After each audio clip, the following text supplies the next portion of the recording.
እንጂ እሱማ ከባድ እኮ ነው ይፈትናሉ በተለይ መጀመሪያ አካባቢ ሷሊህ ይመስላሉ ከዚያ በኋላ ልጅ ሲወለዱ ከምናምን ካሉ በኋላ የታባቷ ተደርሳለች ብለው እንደፈለጉ ይፈነጫሉ ሌሎቹ ቤት ተገቡ በኋላ ከወለዱ በኋላ ልጁን ይዛበት የጠፋች ልጅ አለች አሁን እዚሁ አዲስ አበባ ላይ የዚህ ዋስትና ሱቢ ሰግዶ ወደ ራሱ ከስብ የገባ ሰው አላህ ህይወቱን ይባርክለታል ብለዋል ነብዩ አለይሂ ሰላቱ ወሰለም ያስከፉኛል ስርቃቸው ደግሞ ያው ዝምድና ልቆርጥ ነው ምንድነው የሚሻለኝ አላቸው አብዛኛው የሚሰራበት ነገር ለሐላል ነገር ከሆነ ችግር ያለው አይመስለኝም ግን ይሄ ለአንተ ብቻ ሳይሆን ለሚሰማው ለሚያነበው ያንተ አይነት ጓደኞች እኮ በሺ የሚቆጠሩ አሉ አገር ላይ እኔ ብቻኛ ነኝ ብሎ ለማንገላታት ፈልጎ ካልሆነ በስተቀር ተመካከረው መዳር ነው ያለባቸው وما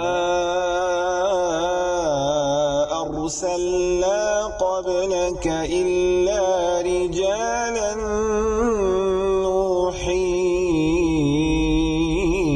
إليهم فاسألوا أهل الذكر إن كنتم لا تعلمون السلام عليكم ورحمة الله وبركاته بسم الله الرحمن الرحيم الحمد لله رب العالمين والصلاة والسلام على المبعوث رحمة للعالمين سيدنا محمد وآله الطيبين وصحابته الغر الميامين وعلى التابعين لهم بإحسان إلى يوم الدين أما بعد يتكبراتشوه يا أفريكا تيبي يتإياكنا يملس بروغرام تكتاتايوش يتإياكنا يملس بروغراماتشن እንደተለመደው አሁን በሰዓቱ ጀምረናል አልহামዱሊላህ ጥያቄዎቻችሁን ፊት ለፊታችሁ ስክሪኑ ላይ መስተዋሱ ላይ የምታዩት ወይም ቴሌቪዥኑ ላይ የምታዩት ቁጥር ላይ በሱ ልትገቡ ትችላላችሁ ኢንሻአላህ እኛም መጡትን ጥያቄዎች ምንችላቸውን እየመለስን ማንችላቸውን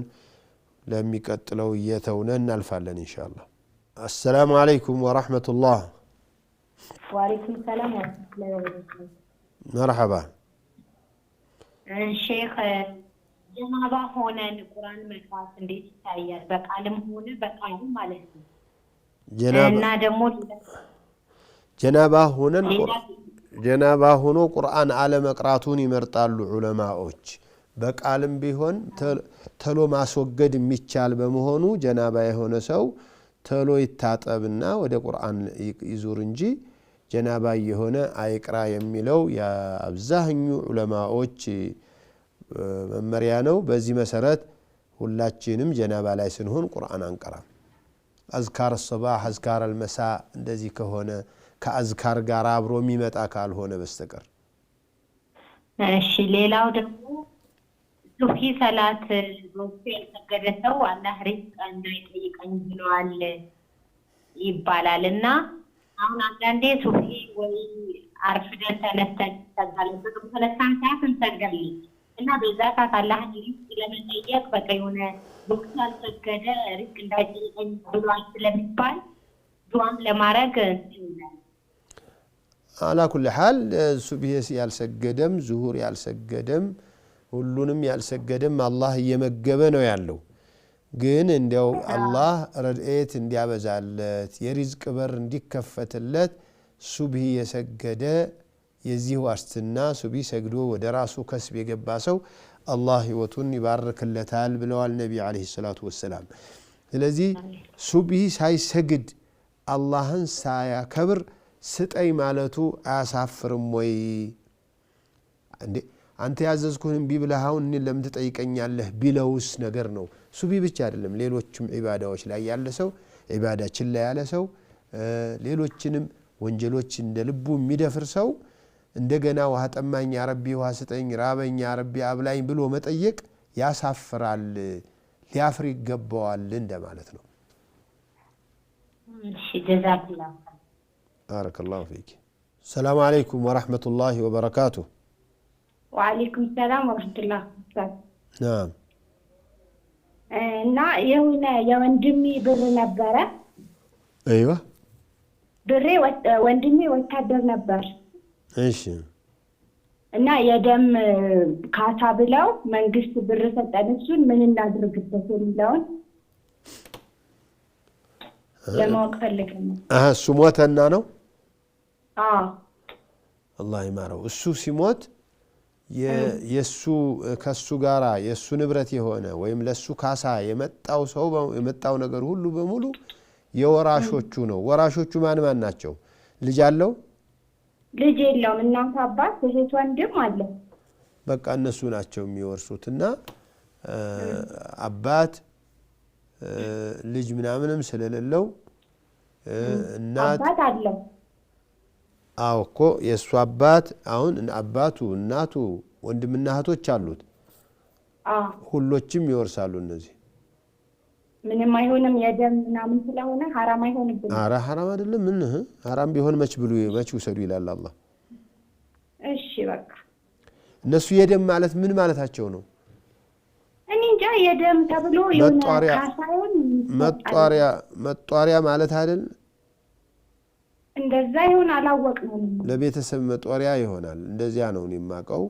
ያን ያህል ነው ለሱ ተብሎ ለሱ ካሳ ለሱ ክብር ተብሎ የሚመጣው ሁሉ የነሱ ነው የወላጆቹ ነው ጀዛከላህ ኸይር እሺ አላህ ይጠብቅህ ባረከላሁ ፊክ السلام عليكم ورحمة الله وبركاته وعليكم السلام ورحمة الله وبركاته نعم እኔ የምጠይቀው ጥያቄ እናቴም አላህራማት ሞታለች አባቴም ወንድሞቼም እንዲሁ ዘመድም ሞቷል አሁን የሆነ መስጊድ አሁን ለመስጠት ለምስኪንም የሆነ ነገር ለማድረግ ባለቤቴም ሞቷል አሁን ምንድነው ስማቸውን እየጠራውን የሚያድርስላቸው ብዬ ምለው ወይስ በዝምብላ ነው ምለው እሱ ነገር ይባላል ለሁሎችም ከሰራሁት አላህ ሙስሊማት እንኳን እነሱን አይደለም ሌላውን ሙስሊም አላህ እንዲምረው ብለሽ የምታረጊው ነገር ሁሉ ይደርሳል በአባትሽ ስም ወይ በእናትሽ ስም መስጂድ ብትሰሪ ውሃ ጉድጓድ ብታስቆፍሪ አንድ የቲም ብታሳድጊ በእናትሽ ስም በወንድምሽ ስም ይደርሳል እሱ ምንም አላህ አልከለከለም አይ በእነሱ ስም ማለት እኮ ነው አሁን ዛሬ መስጊድ ብር ላኩ ስጡልኝ ያልኩኝ ለባለቤቴ ድረስ ነው ለእናቴ ነው የምለው ለነየትሽው ነው ለሁሉም ካልሽም ለሁሉ ይደርሳል ለአንዱም ካልሽ ለአንዱ ይደርሳል ለአባቴ ብለሽ የሰጠሽው ለአባትሽ ነው የሚደርሰው ለእናትሽ ብለሽ የሰጠሽው ለእናትሽ ነው የሚደርሰው ሌላው ጥያቄ ደግሞ በኒያ ነው የሚሆነው ሳሙና ነጃሳ አለ ወይ ምንኛው ሳሙና አራን ያላቀም ሳሙና ከምን ይሰራል አብዛኛው ከነጃሳ ነው ተብሎ የሚወራው ሁሉ ብዙ የእሳት ማአት አልፎ ነው ብዙ ጊዜ ቀልጦ ነው የሚመጣውና ብዙ ነጃሳነቱን የሚያስቀር ነገር ምንም የለውም ብለውናል ባረከላሁ ፊክ السلام عليكم ورحمة الله وبركاته وعليكم السلام نعم وعليكم السلام أيوة وعليكم السلام ورحمة الله وبركاته مرحبا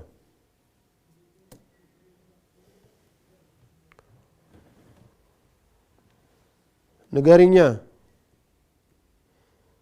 ድሮ ከአንተ ዓመት በፊት 40 ዓመት በፊት ይሰማል ሀይድ ሲመጣ ድሮ አንጾመውም ነበር አንመልሰውም ነበር አይ መመለስ አለበት ቀዶ አውጡ አይ የድሮ እኮ ከአንተ ዓመት 40 ዓመት በፊት እና ሰዓቱም ስንት ቀን እንደሆነም አይገባኝም እና ለጋ ምን ይሻላል መቼ ማውጣት እንደጀመርሽ አታቂም አንዴው የስንት ቀንም እንደው አሁን በመቆረቆረኝ እንጂ ቀኑ ስንት ቀንም እንደሆነ አላውቅም ግን እንዴት ተቆዝም ብሎ መጾም ይሻላል ሐሙስና ሰኞ ላቆይ እንደሱም ሐሙስና ሰኞም ብዙ ጊዜ ነው የሚሆንብሽ አንቺ ማወቅ ያለብሽ ቀዷ ማውጣት የጀመርሽው እድሜሽ 40 ዓመት ሆኖ ከሆነ ከ40 ዓመት በፊት ስንት ዓመት አለሽ የወጀበብሽ 25 ዓመት አለብሽ 25 ዓመት ላይ የወር አበባሽ በየወሩ ስንት ሊመጣ ይችላል ብለሽ አስበሽ 25ን በ7 ቀን ወይ 25ን በ5 ቀን ወይ 25ን በምናምን አስበሽ ማውጣት ማለት ነው እሱን ነው መጾም ያለብሽ አጋጣሚ ያው አሁን አንድ ቀን ጾም ለአንድ ቀን ይተካል የአንድ ቀኑ አንድ ቀኑ አንድ ቀን ነው የሚተካው ይበቃዋል አይደለ ያ ትርፍ እንትን የለውም ማለት ነው ሌላ ተጨማሪ የለውም ማለት ነው ትርፍ ቅጣት የለውም እና ዝም ብዬ ያው እንግዲህ አላማውቀው የለም ላላ አሁን እኮ የምትቀርብ ሂሳቡን የሚያቀርብልሽን እኮ ነገርኩሽ አንቺ ይሄንን ህግ አውቀሽ ሀይድ ያለሽ ማውጣት የጀመርሽበት ካለ ወይም ሀይድሽ እስከሚቆም አላረኩም ካልሽ በስንት እድሜሽ ሀይድ እንደቆመ ታውቃለሽ መቼ እንደጀመረ ይታወቃል ለምሳሌ በ15 አመትሽ ጀምሮ ሀይዱ አንቺ በ50 አመትሽ ቢቆም 35 አመት እድሜ ያለሽ ማለት ነው 35 ረመዳን ላይ የወር አበባሽ የሚመጡትን ቀኖች እየበላሽ ነበር ማለት ነው 35 ነው አመት በ5 ቀን ብታባጂው ስንት ይመጣል ብለሽ ማሰብ ነው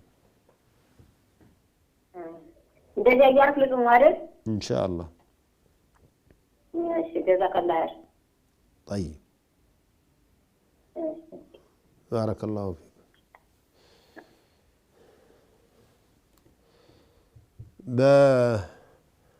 አሁን ከዚህ ጥያቄ በፊት የነበረው ጥያቄ ላይ ትንሽ ክርክር ስላለ ነው እንደዚህ ያለ ጥያቄ የመጣ ይመስለኛል በየአጋጣሚ ይሄ ነገር አንዳንድ ቦታ ላይ ሲነሳ እንደነበረ ሰምቻለሁ የሻፊዒያ ዑለማዎች ኢማም የሚመራው የሚቆመው ጀናዛው ወንድ ከሆነ ራሱ አካባቢ ሴት ከሆነች መሃል ላይ ነው የወንድ ራስ በኢማሙ ግራ በኩል የሴት ራስ ከሆነ በኢማሙ ቀኝ በኩል ይሁን የሚሉ ኺላፎች አሉ ብለው ይላሉ ማሊክዮቹ ግን ወንድ ይሁን ሴት ይሁን ራሳቸው በቀኝ በኩል መሆን አለበት ነው የሚሉት እንደዚሁም የሐነፊዮቹ ዑለማዎች እንደዚህ ነው የሚሉት ናም ሰላም አለይኩም ወራህመቱላሂ ወበረካቱ አሁን ጥያቄ ነበረኝ ጥያቄው ዝምድና መቆረጥ ከባድ ነው እና ቤተሰብ በጣም አስቸጋሪ ተቀርባቸው ሌላ ነገር ነው የሚመጣ ችግር የሚመጣው ከሆነ መረሳል ትንሽ ኢባዳህ ላይ እንዴት ነው አላህ ይቆጣል አይ አንቺም እኮ ራስሽ ተናገርሽ እኮ ዝምድና መቁጠር ከባድ ወንጀል ነው ስለዚህ እዚህ ወንጀል ውስጥ ላለ መግባት በጣም ራስን መጠበቅ ያስፈልጋል አንዳንድ ጊዜ እንዳልሽው በቀረብሽ ቁጥር ከነሱ መጥፎ ነው የምታገኘው ስትርቂ ዘመድ ሊቋረጥ ነው ምንድነው የሚሆነው አንድ ሱሐቢ መጥቶ ረሱል ጋር አለይሂ ሰላቱ ወሰለም ምን አላቸው እኔ ዘመዶቼ በጣም ኃይለኛ ናቸው በቀረብኳቸው ቁጥር ያስከፉኛል ስርቃቸው ደግሞ ያው ዝምድና ልቆርጥ ነው ምንድነው የሚሻለኝ አላቸው አንተ እንዳልከኝ እነሱ እየበደሉ እየቻልካቸው ስትቀርባቸው እየበደሉ ምትኖር ከሆነ አንተ አመድ እንዳቃምካቸው ነው የሚሆነው አንተ ጋራ ሁልጊዜ የሚጠብቅህ መላእክት አለ አሉት ለዚህ ሰውዬ ስለዚህ እኛ አንዳንድ ጊዜ የምንጎዳ ይመስለናል እንጂ ዝምድናን በመቀጠል በፍጹም አንጎዳም ቢጠሉንም ቢሰድቡንም ቢገለምጡንም ሰላም ለማምጣት መቅረብ ነው የሚሻለው አንቺ ስትርቂ እነሱ 1 ሜትር ከራቅሽ እነሱ 2 ክንድ ይርቃሉ የት ታገኛቸዋለሽ ከቻልሽ ግን ከለታት አንድ ቀን ራሳቸውን ሊያውቁ ይችላሉ ዝምድና ማለት አስሉ ዝምድና የሚቀጥል ማለት እኮ ዝምድና የቀጠለን የሚቀጥል አይደለም ዝምድና የሚቀጥል ማለት ዝምድናውን የቆረጠውን ሰው አልፎ በግድ ሄዶ የቀጠለ ሰው ነው ቀጣይ የሚባለው ሲቆርጡ እንዳይቆረጥ መቀጠል ነው እንጂ ኢኮኖሚ ነው እኮ ማለት እነሱ ሀብታም ስለሆኑ በቃ ልባቸው ተደፍነዋል በቃ ለዛ ነው ኧረ አንቺማ እንደውም አርፈሻል እኮ እርዱኝ የሚሉ ዘመድ አይደለም ያለሽ ማለት ነው። ስለዚህ አንቺ ስትመጪ አይደለም እነሱ በጣም ከኔ በላይ ናቸው ኢኮኖሚያቸው እና እኔ አለምንም የሚለምነው ለአላህ ብቻ ነው። አልፈልግም ግን በቃ እነሱ በቃ ተሸፍነዋል እንትናቸው ዘመዶች የሚጠሉት የሚጠይቃቸውን ሰው ነው። መጥቶ ዛሬ ልጅ ታማብኝ ነገ እኔ ታምሜ ከዚያ ሙቶብኝ ደከመብኝ የሚል ነው። አንቺ ደግሞ ራስሽን ጠብቀሽ በራስሽ እየኖርሽ በተለያዩ አጋጣሚዎች ሰላም ትያቸዋለሽ፣ ትደውይላቸዋለሽ። ምንም ነገር እንዳልተ ደህና ነሽ? ደህና ነኝ። ተመችቶሻል? አልሐምዱሊላህ። በቃ እንዲያውም ይሄ እኮ ጥሩ ነው። ሌላው እኮ ይሄ ሰውዬ እኮ የመጣው ነብዩ ጋር የመጣው ሰውዬ ሲቸግራቸው ረዳለሁ፣ ሲታመሙ አሳክማለሁ፣ ሲታረዙ አለብሳለሁ፣ ግን ለኔ የሚሰጡኝ አጸፋ ክፉ ነው። አንዳንድ ሰው እኮ አለ ያለሽን ስትሰጪው እንኳን ምን አሁን ከዚህ የተሻለ ቢሰጠኝ ምንድነው? የተለበሰ ልብስ ከሰጠሽው አዲሱን ቢሰጠኝ ምንድን ነበረበት? ትንሽ 1000 ከሰጠሽ ለምን 10,000 ያላደረገም ብሎ የሚወቅስ ሰው አለ። ይሄም ቢሆን አትሽሹት ነው እንጂ አንቺ እኮ በባህሪ መያዝ ነው። እነሱ ሊንቁሽ ይችላሉ ምናምን ሊሉ ይችላሉ። ይናቁሽ ይጸየፉሽ ምን ቸገረሽ አንቺ? አነው እንትን ወሬ መንገራት ወሬ ነው። በቃ እንደ ሴት በቃ ካና ንግግር በቃ ከወንድ የማይጠበቅ ንግግር ሲናገር በጣም ይሰማኛል። አንዱ ለአንዱ መጋጨት፣ አንዱ ወንድም ለአንዱ ወንድም መጋጨት በቃ ልብዛ እኮ ነው የራሱ ላላ አብሽሪ እንዲያውም መምከር ጎበዝ ብትሆኛ አንቺ ይሄ እንደ እስላም ክልክል ነው፣ ይሄ እንደዚህ መደረግ የለበትም እያልሽ አንቺ በአዲስ ነገር እነሱ በማይጠብቁት ደግሞ ከየት አመጣችሁ እስከሚሉ ድረስ ዳዒ ሁኝባቸው። አንቺ ወንድሞቻችን ልንተማማ አይገባንም፣ ልንጋጫ አይገባንም። ሁላችንም ቤታችን ችሎናል። ስለዚህ እኛ ራሳችን ማድረግ ያለብን ለሌሎቹ አርአያ ነው፣ ለልጆቻችን አርአያ ናት። እናንተ ወንድሞቻችንን በራሳችን ከተማማን ልጆቻችንስ እንዴት ይሆናሉ ብሎ ማምራት ነው። የመጨረሻ አንቺን ሌላ ችግር ውስጥ የሚያስገቡሽ ከሆነ በኸፊፉ በቀላሉ ከነሱ ጋራ ልትርቂ ትችያለሽ። ባረከላሁ ፊክ። ሰላም አለይኩም መርሐባ። ወአለይኩም ሰላም ወራህመቱላሂ ወበረካቱ።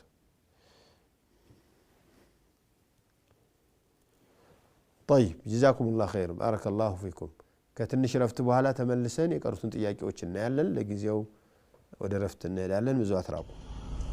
وما أرسلنا قبلك إلا رجالا نوحي إليهم فاسألوا أهل الذكر إن كنتم لا تعلمون. السلام عليكم ورحمة الله وبركاته. كرفت بኋላ ተመልሰናል። كرفت በኋላ ምናያቸው ጥያቄዎች ከፊት ከመጡት ጥያቄዎች መካከል አንደኛውን እናያለን። በቲክቶክ የመጣ ጥያቄ አይቼ ነበር። አንድ ጥያቄ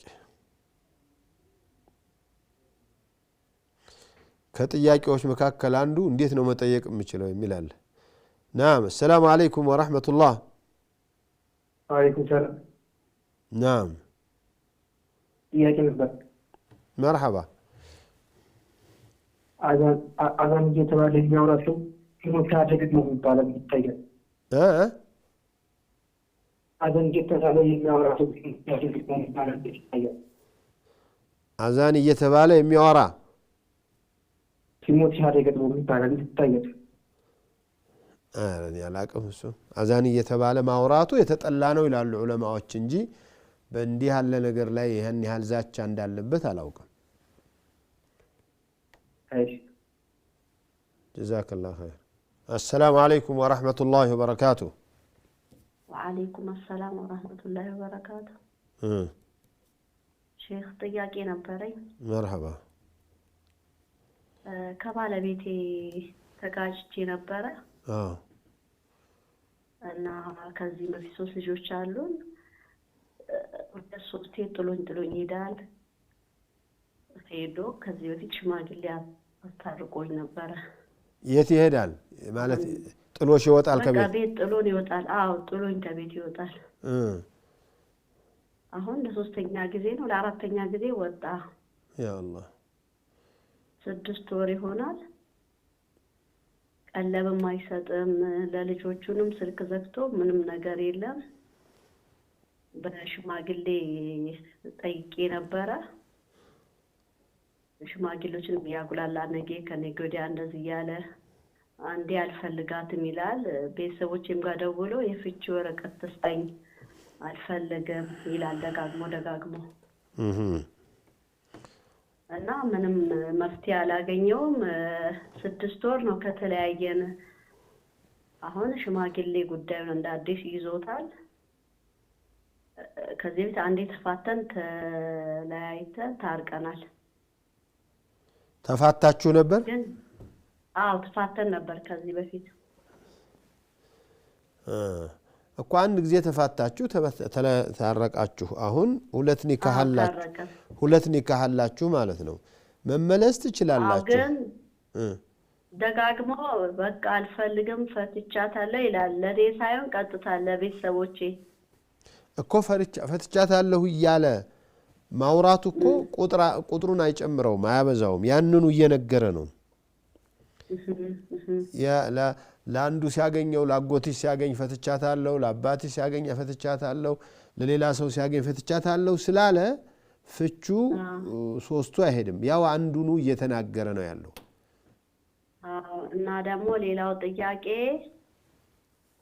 እንዴት ነው በሸሪዓው ይፈቀዳል ወይ ለልጆች ቀለም መከልከሉ? ባለሀብት ነው ኢንቨስተር ነው፣ ግን ለልጆች ቀለብ በልመና ነው በሰው ተለምኖ ነው የሚሰጠው። አይ ይሄ መቼስ አሁን አንቺ ስለከሰስሽ ወይም አንቺ ስለአቀረብሽው ማለት ይከብዳል እንጂ አንቺም እሱም ሁሉም ሙስሊም እንኳን ያለው አይደለም የሌለውም ይወጅብበታል። የሌለውም መበደር ያለበት እሱ ነው እንጂ አንቺ አይደለሽም። ልጆቹ እሱም አንቺም ባይኖራችሁ አንቺ ተበድረሽ እነሱን ማብላት አይወጅብሽም። እሱ ነው ተበድሮ ማብላት ለምኖ በር ላይ ቆሞ ማብላት ያለበት። ስለዚህ ይሄንን ያቃል። እንግዲህ አንቺ ጋር የተቀያየመ ሰው የተቀያየመ ባል አንቺን ጎዳለሁ ብሎ እነሱን ሊያንገላታ ይችላል። ይሄ ጥያቄው አላህ ዘንድ ከባድ ነው።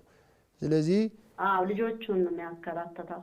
አንቺ በሱ ወደ እሱልህ ከመሄድና ልጆቹን ብዙ ሴት እኮ የሚኖረው ለልጆቹ ብሎ ነው። ባሎቹ ጥሩ ሆኖ አይደለም የሚኖሩት። ባሎቹ መጥፎ ሆነው ተናጋሪ ሆነው እንደፈለጉ እየዘለፉ እናቶች ለወለዷቸው ልጆች እኒህን ልጆች አባታቸውን ባባረር ከአባታቸው ብለይ ልጆቹ ተሳቀው አባታቸው ርቧቸው ይሞታሉ ብለው ስለሚያስቡ ይችላሉ። ምንድነው ጎህ ለልጇ ስትል ተወጋች የሚባል ነገር አለና ለልጅ ሲባል ያው ብዙ እናቶች መስዋዕት ትከፍላላችሁ። አንቺም ከነሱ ልትሆኚ ይገባል ብዬ አስባለሁ። ልጆች ትንሽ ነው ጊዜያቸው። 20 ዓመት ሲሞላቸው 15 ዓመት ሀታ ከፍ ካሉ በኋላ በየቦታው ሊስትሮ ሆነው ጫማ ጠርገውም ሊኖሩ ይችላሉ እኮ። ግን ያን እስከሚደርሱ ድረስ በጣም ከባድ ነው ልጆቹን እንደዚህ ማድረግ።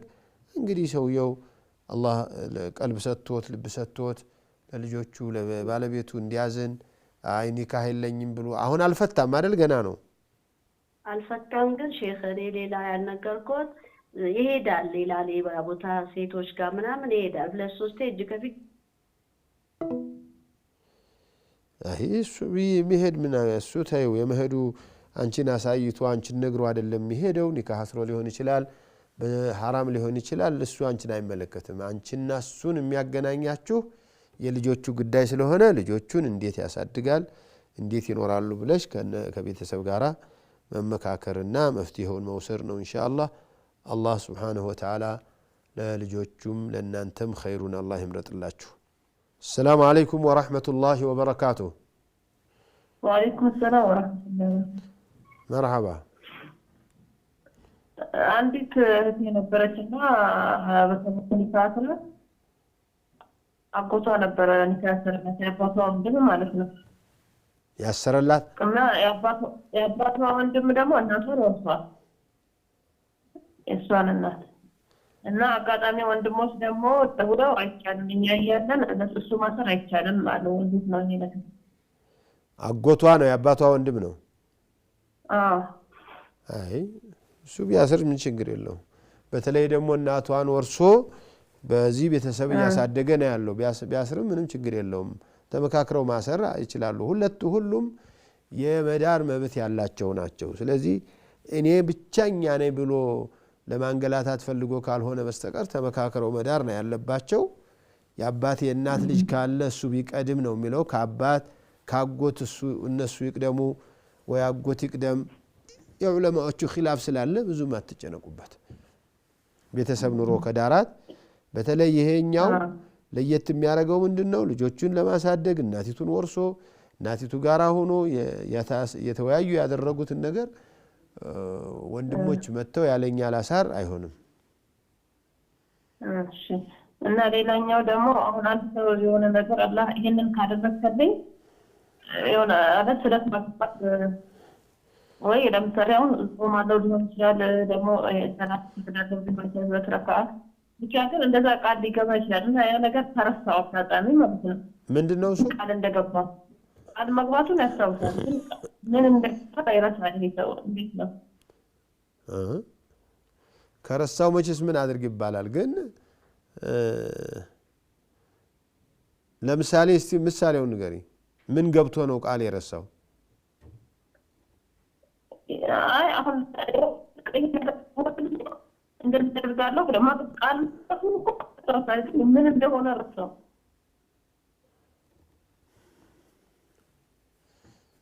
አረጋለሁ ብሎ ቃል ገብቷል። ምን ሊያረግ ቃል እንደገባ አያስታውስም ነው? አዎ ምን አረጋለሁ እንዳለ አያስታውስም።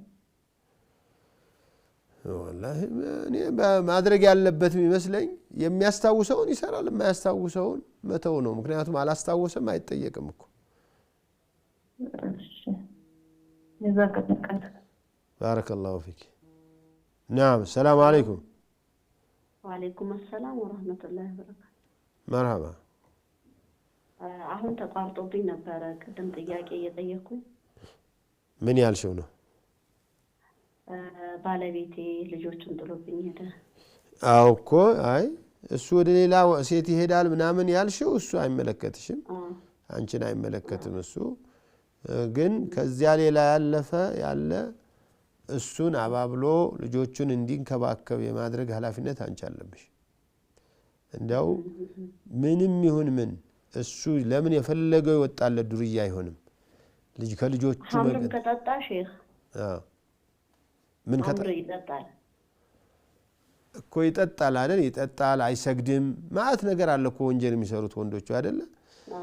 አንቺ ልጆቹን አባት የሌላቸው አድርጎ ከማሳደግ የሱን ባህሪ እንዳይከተሉ ወደሱ እንዳይሄዱ አድርገሽ ትዳሩን ላትፈልጊው ትችያለሽ እኮ። ግን በሄደበት ባለበት ሆኖ ልጆቹን ቀለባቸውን እንኳን እንዳይከለክላቸው እንዳይማሩ እንዳያደርጋቸው እንኳን ያስፈልጋል እንጂ እሱማ ከባድ እኮ ነው። ይፈትናሉ። በተለይ መጀመሪያ አካባቢ ሷሊህ ይመስላሉ። ከዚያ በኋላ ልጅ ሲወለዱ ከምናምን ካሉ በኋላ የታባቷ ትደርሳለች ብለው እንደፈለጉ ይፈነጫሉ። አዎ እና ደግሞ ሼፍ ሌላው ጥያቄ እናቲዮ ከዚህ በፊት መጥተው እዚህ ላይ ስር ሲቀብሩ ታዩ። የገጠር ሴት ናት፣ ትሄዳለች ሽርክ ቦታ በጣም እና እኔ ያንን እጅ ከፍንጅ ከያዝኩ በኋላ እኔ ብዙም አላቀርባቸውም፣ የእሱም ቤተሰቦች አልቀርባቸውም እና እንዴት ነው እጠየቅበታለሁ ወይ በዚህ ነገር በመሸሼ? መሸሽማ ይህ አይነቱ ሰው መሸሽ ግድ ነው። ማስተካከል ማትችዩ ከሆንሽና በዚህ ጥፋት ላይ እንዳሉ ካወቅሽ ያው ራስሽን ቢያንስ ማዳን ለቤተሰቡም የዚህ ነገር እንዳይፈጠር እንጂ ለሰው ማውራት እንደዚህ ማለትም ጥሩ አይደለም። ምክንያቱም ቤተሰብ ውስጥ የበለጠ ግጭት ይፈጠርና ሌላ ችግር ሊመጣ ይችላል። እሺ ሹክራን። ባረከላሁ ፊክ። السلام عليكم ورحمة الله وبركاته. وعليكم السلام ورحمة الله وبركاته. نعم. ጥያቄ ነበረኝ። مرحبا. አንድ ሰው ጀናባ ሆኖ ሊታጠብ ሲፈልግ ንያ አድርጎ ከና ውዱ ቢያደርግ ውዱ ይበቃዋል ወይ? ውዶ ሳያደርግ ዝም ብሎ ወደ ትጥበት ቢገባ ማለት ነው። ውዶ ሳያደርግ ውዱ የሚያበላሽ ነገር ካልሰራ ሲታጠብ ችግር የለውም። ለምሳሌ ጀናባ ሲታጠብ ሀፍረተ ገላውን ሚነካካ ከሆነ በተለይ ሳሙና ምናምን ነገር የሚጠቀም ከሆነ እሱን ለማስለቀቅ ሲል ሀፍረተ ገላውን ከነካ ውዱ ይበላሻል። አለበለዚያ ግን በውሃ ብቻ የሚታጠብ ከሆነ መጀመሪያ እስቲንጃውን አድርጎ ምን አድርጎ ከሆነ በኋላ ውዱኡን ባይደግም ችግር የለውም። አይ ውዱ ከና ውዱ ብሎ ከና ውዱ ነው ብሎ ውዱ የለውም። መጀመሪያው ሲጀመር አይዋ ሲታጠብ ብቻ ልዩ አድርጎ ከና ውዱ ጭምሮኛል ብሎ ውዱ ባያደርግ ይበቃዋል። ያው ነው እኮ ይበቃዋል። ይበቃዋል የሚያበላሽ ነገር እስካልነካ ድረስ። እሺ ጀዛከላህ ባረከላህ። ሰላም አለይኩም ወራህመቱላሂ ወበረካቱ። وعليكم السلام ورحمة الله وبركاته. نعم. لا راسك كونا ويت. أيوة. فتوى لطيق نبر. ከዚህ በፊት የዛሬ 31 አመት ወልጄ ጾም ከገባ በ3 ቀን ጾሜ ወለድኩኝ ማለት ነው። 27 ቀን አለብሽ ማለት ነው። እሺ ከዛ ያው ነገ ጾማለሁ ከነገ ወዲያ ጾማለሁ ያልኩኝ ገጠር ነበርኩኝ የሚኖረው የዛኔ ማለት ነው። ከዛ ከተማ ገባው። ያው ከተማም ከገባ እንደ ጾማለሁ ሲል ነገ ጾማለሁ ሲል ቀራ አልጾምኩም። መርሃባ። ከዛ አሁን ደግሞ ከዛሬ 15-16 አመት ጀምሮ ሱካር በሽታ እና የልብ በሽታ መድኃኒት የወሰድኩ ነው። ይሄንንም ጾም አሁንም ጾም ሲመጣ በአመት ማለት ነው የተለያየ መድኃኒት የወሰድኩኝ ጾማለሁ። ሲያቅተኝ ደግሞ አንዳንዴ ሱካሩ እንትን ሲልብኝ ዝቅ ሲል አዞሩ ይጥለኛል። ኢንሱሊን እንወስዳለሁ። ሐኪሞች ደግሞ ራስሽን የሚጎዳሽ ነገር አትጾሚ ወይንም በእናንተ ሃይማኖት አማክሪ ይሉኛል። እኔ ደግሞ እንዲቆም የሄድኩኝ እንዴት ጾም አጠፋለሁ እልና እጾማለሁ። ተሳስተሻል። ቁመሽ እየሄድሽ ነው እኮ እንድታፈጥር የፈቀደልሽ አላህ። ቁመሽ እየሄድሽ ነው። ምክንያቶቹ ከመጡ አፍጥራችሁ ወደ ገንዘብ ቀይሩ፣ ወደ ማብላት ቀይሩ የተባለው። ስለዚህ ለአንድ ጊዜ ለአንድ ጾም ለአንድ ቀን ጾም የአንድ ሰው የአንድ ጊዜ ምግብ እየከፈልሽ ማፍጠር መብት ሳይሆን ግዴታሽ ነው። ህይወትሽ በዚህ የተነሳ ችግር ተፈጥሮ ብትሞቺ አላህ ዘንዳ ነፍስሽን እንደገደልሽ ትቆጠሪያለሽ። ሰላም አለይኩም። ወአለይኩም ሰላም ወራህመቱላሂ ወበረካቱ። ሰላም ነው ኡስታዝ? አልሐምዱሊላህ ረቢል ዓለሚን። አንድ 3 ጥያቄ ነበረኝ ኡስታዝ። መርሐባ። አንድ የቢዝነስ ጉዳይ፣ 2 ደግሞ የቤተሰብ ጉዳይ። የቢዝነሱ? እሺ ከቢዝነስ ልጀምር? እንደፈለክ። የቤተሰቡንም? እሺ ኡስታዝ ነው። እኔ በሙያዬ የሶፍትዌር ባለሙያና የአይሲቲ ባለሙያ ነኝ። መርሐባ። እና ለድርጅቶች እንዲህ ሶፍትዌሮችን ስናቀርብ የተለያዩ የቴክኖሎጂ ምርቶችን ስናቀርብ በዛ ምርቶች ሐላልም ነገር ይሸጡበታል፣ በተመሳሳይ ሐራምም ነገር ይሸጡበታል። አይዋ። ለምሳሌ አንድ የሆቴል ማኔጅመንት ሲስተም ሲገዙ በዛ ሲስተም ወይም በዛ ሶፍትዌር ምግብም ይሸጡበታል፣ በተመሳሳይ ጠላም ይሸጡበታል፣ አስካሪ መጠጥም ይሸጡበታል። ጠላም ይሸጡበታል። አዎ። እና ፍሮም ዘ ስክራች ይሄን ሶፍትዌሩን እነሱ የሚሸጡትን ነገር የምናስተካክለው እኛው ነን።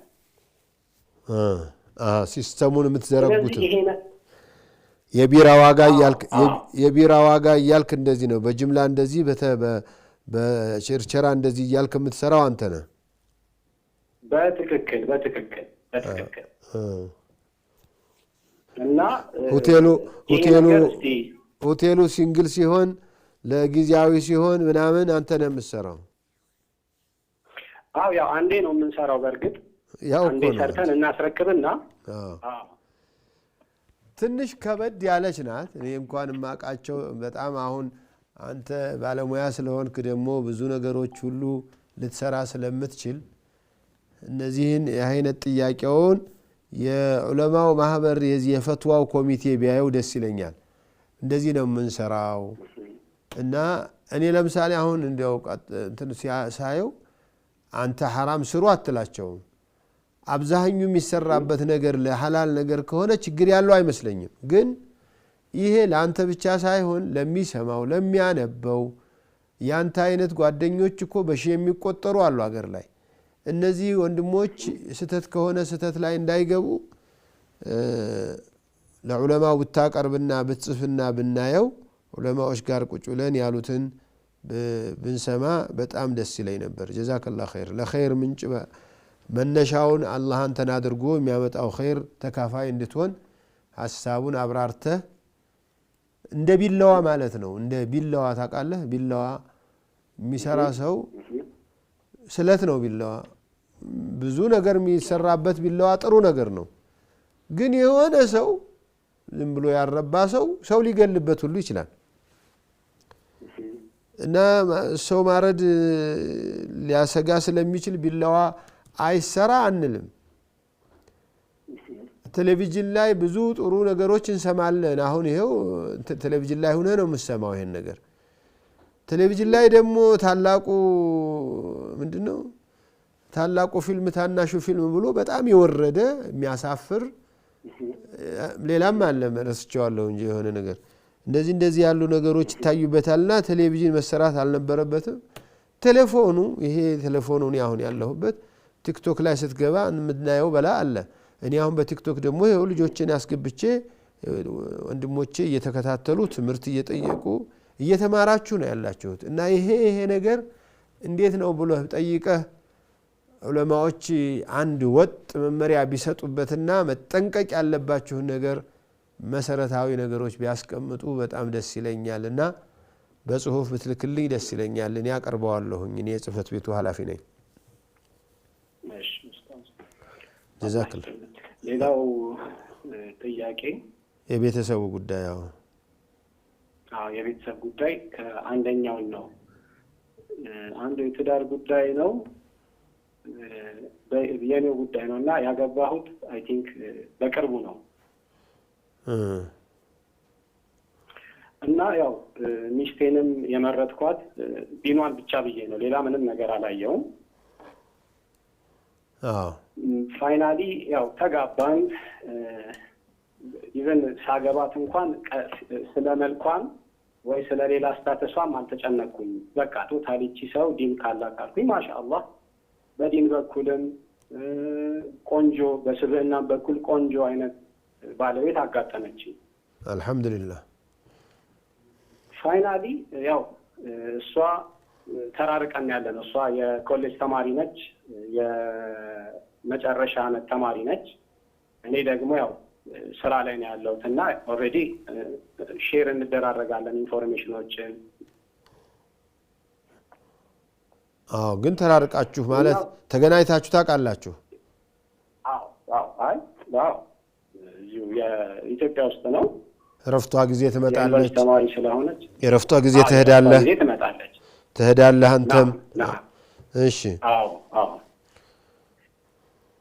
እና ምን ተከሰተ ኡስታዝ? ያው እቺ ሰሞኑን አየር ላይ ያው ከዚህ በፊትም እኔም በህይወቴ በዚህ ደርስ ላይ በነበርኩበት ጊዜ አንድ ነገር አጋጥሞኝ ነበር። እዚህ በመናሃጅ ጉዳይ እከሌ ይሄ አንጃ ነው እየተባለ ትንሽ የሆኑ ሰዎችን የሚከፋፍል አይነት ሀሳብ የነበረበትን ጊዜ አሳልፌው ነበርና አጋጣሚ ሰሞኑን ያው እንዲህ አንድ ኡስታዝን አየሁኝ አንድ ፕሮግራም ላይ እና ስለምወዳቸው እኛን ኡስታዝ ፋይናሊ እንዲህ ቴሌግራሜ ላይ ፕሮፋይል አደረግኳቸው እና ኡስታዙና ወዲያው ይሄን ካየች በኋላ አውቶማቲካሊ እንደዚህ ለሀገር ብዙ የከፈሉ ለኡማው ብዙ የከፈሉ ብዙ መስዋዕትነትን የከፈሉ ኡስታዞችን በጣም እናጣጥል ምናምን የቴሌግራም ቻናል ድምፅ ቪዲዮ ምናምን ተላከልኝና በቃ ከነዚህ ሰዎች ጥንቃቄ አድርግ የሚል ነገር ደረሰኝ። እንዴ በጣም ደነገጥኩኝ። እና ወዲያው በእንደዚህ አይነት ኬዝ መሀከላችን ምን እየጠፋ መጣ? ይሄ ኢስላማዊ ሮማንቲክ ላይፍ የሚባለው ነገር እየጠፋ መጣ ኡስታዝና። እኔም ጀጅ የምደረገው አካሄዴ፣ ንግግሬ፣ ሁኔታዬ የሆነ መናህጅ ተከታይ ነህ ወይ የሆነ አይነት ነገር እሳቤ ውስጥ ያለ ሰው ነህ ተብሎ አይነት ነገር ውስጥ ነው። እሷም ያው የቀራችበት አካባቢ መሰለኝ ዴፊኔትሊ። አይ ገብቶኛል። እና ኡስታዝና ስጋቱ አለኝ እና ምንድነው ትልልቅ አሊሞች ፐርሰናሊ እርስዎንም ጨምሮ ተጠንቀቁ እስከ ማለት የሚደርሱ ሰዎች አሉ። እና ይሄ ነገር ደግሞ ባለቤቴ ጋር ሲገለጥ ደነገጥኩኝ፣ ፈራሁ። እና ትዳሬን እንዴት ሃንድል ማድረግ አለብኝ ይሄን ነገር ኡስታዝና? እስቲ ጀዛከላህ ኸይር። አሁን አንተ ባታቅ ኑሮ በጣም እንኳን እዚህ ቴሌቪዥን ላይ አይደለም አንድ ቀን ሁለት ቀን ቁጭ ብሎ ማብራራቱም ይከብዳል። አንተ ግን አውቀኸዋል፣ ኑረህበታል፣ ሄደሃል። ይህ ቫይረስ ደግሞ ይችን አሁን ፍሬሽ የሆነችን ልጅ እንደዚሁ ደግሞ ሊያገኛት ይችላል። የሚገርመው ብዙ ጊዜ በእንዲህ ያለ ችግር ላይ ያለፋችሁ ሰዎች ትዳር ስትስማሙ የዚህን ጉዳይ ከሞላ ጎደል ማጣራት ያስፈልጋል። አሁን እኔ ያየሁት ምንድነው እንዳንተ ያሉ ችግሮች ያንተስ ገና አልገባችሁም፣ ኒካህ ታስሯል እንጂ ቤት አልገባችም። ሌሎቹ ቤት ተገቡ በኋላ ከወለዱ በኋላ ልጁን ይዛበት የጠፋች ልጅ አለች አሁን እዚሁ አዲስ አበባ ላይ። እኔ ማቀው እኔ ቅርብ ሰው የሆነ ምንድነው እነሱ ጋር እነገሌ ጋር ምትውል ከሆንክ በሚል ምናምን እንዴ አሁን ያሉት በየቲክቶኩ የሚወጣው አንጃና ቅስቀሳ ካየኸው እኮ በጣም ማህበረሰቡ ከፍተኛ ትምህርት ሊሰጠው ግንዛቤ ሊሰጠው የሚገባበት ነው ያለው። ክርስቲያን ጋር ቢያየው ከአይሁድ ጋር ቢያየው የማይወስደውን እርምጃ በሙስሊም በወንድሙ ለመውሰድ ጥርሱን የሚነክስ ማአት ሰው ነው ያለው። እና ይሄ ከባድ እንትን ነው። አትቸኩልባት፣ ግን ጠንከር ያለ አቋሙ ግልጽ የሆነ መወያየት ያስፈልጋል። የማያድሩበት አገር አይመሽም፣ የማያድሩበት ቤተሰብ ላይ አይመሽም። በጣም ከባድ ነው። እንደዚህ የተጨቃጨቃችሁ ታዲያ ልጆቻችሁ ልታሳድጉ ነው? ሰው እኮ አንዳንድ ጊዜ እንዲህ ያለ አስተሳሰብ ያለው ሰው ደበቅ ብሎ ህይወቱን የሚመራ ራሱን የሚያስብ ያለበለዚያ እኔ የመጨረሻ ሰው ነኝ፣ እኔ በዚህ ጉዳይ ላይ የመጨረሻ ጫፍ ላይ ደርሻለሁ፣ አንተ ተተከተልከኝ ተከተለኝ ወይ ከተከተልሽኝ ተከተለኝ የሚል ሰው ጋር የሚጠራጠረው ሰው እንዴት ነው የሚኖረው? ሌላው ቀርቶ 2-3 ልጅ ከወለዳችሁ በኋላ ይሄ ችግር ቢቀጥል ምን ልታደርገው ትችላለህ? ስለዚህ ውይይቱ እኮ የአንድ ቀን የሁለት ቀን ውይይት ነው። ቁጭ ብሎ በስነ ስርዓቱ ማስረጃሽ ምንድነው? ሸኽሽ ማን ነው? አምጪ ነው። ሸህ ማን ነው? አምጣ፣ እንወያይ፣ ቁጭ እንበል ነው። እነዚህ ሰዎች ከፍረዋል። ይሄ ፖለቲካ የሰጣቸውን ወይም አንዳንድ ሰው የምርጫ መጠቀሚያ ያደረገውን ለሃዲያ መቀበያ ያደረገውን አንጃ መሪ አድርጎ ትዳርን ማፍረስ አግባብ አይደለም። አይቸኮልም፣ ግን ዑዝር አላት። በተለይ ኪታብ ካልቀራች ካላወቀች ወይም ያለ አካባቢ ያሉ ሰዎች እዚህ አንጃ መሪዎች እንትኖች አራጋቢዎች ከሆኑባት ትቸገራለች። ሲያስጠነቅቋት የነበረውን እሷም ስለምትወድህ እኔ ወንድም ወድሃለሁ ባሌነ እነዚህ ሰዎች የእስላም ጸር ናቸው አሉ አደራ ተጠንቀቅ ብላ ማስጠንቀቋ እኮ ግልጽ ነች። ግልጽ ስለሆነች ነው እሷ እኮ እንዲያውም ያወጣችልህ። ሌላው እኮ ደብቃ ወይም ሌላው እኮ ደብቆ እሷን ውስጥ ጓደኞቹ ጋር እየሆነ ያማ እንዲህ የምትለኝ ሚስት አለችኝ እንዲህ የምትለኝ የሚለኝ ባላለኝ እየተባባለ እየተማማ የሚኖራል። ግን እኔ እናንተ አብረን ለመኖር ይህንን የአንጃ ጉዳይ አንድ ላይ መቋጨት አለብን ተብሎ መመካከር ያስፈልጋል። አላሁ አዕለም። ጀዛከላሁ ኸይር። ባረከላሁ ፊኩም። የዛሬው ጥያቄና መልሳችን ፕሮግራም እዚህ ያበቃል። በሚቀጥሉት ቀኖች ለሚቀጥሉት ጥያቄዎች ተዘጋጁ ኢንሻአላህ። ወሰላሙ አለይኩም ወራህመቱላሂ ወበረካቱሁ። وما أرسلنا قبلك إلا رجالا نوحي إليهم فاسألوا أهل الذكر إن كنتم لا تعلمون